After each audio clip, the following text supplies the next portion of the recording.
من أول نقطة بلشنا من القاعدة الحام تأسيسي على تربيع سمك 2 ميلي، ثبات بالإيد، توازن بالتيار من أول شرارة.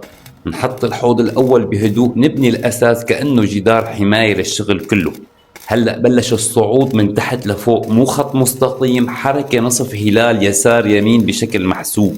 ليش؟ لتوزيع الحرارة وتخفيف الضغط ومنع التراكم بنقطة واحدة. كل حركة هون إلى معنى، كل ميلان بالإيد هو تحكم بالتيار قبل ما يتحكم هو فيك. الصعود لازم يكون ثابت، نفس الجهد نفس السرعة، لا استعجال ولا ضغط زيادة لأنه المعدن بيكشفك فورا. مو كل طبقة طالعة لفوق. الحام بينظف نفسه بنفسه لو التوازن صح. الخط بيطلع ناعم ومشدود مثل الخيط، وبالنهاية ما بدك شغل كتير، بدك أثر نظيف متماسك وما في ضعف من الداخل.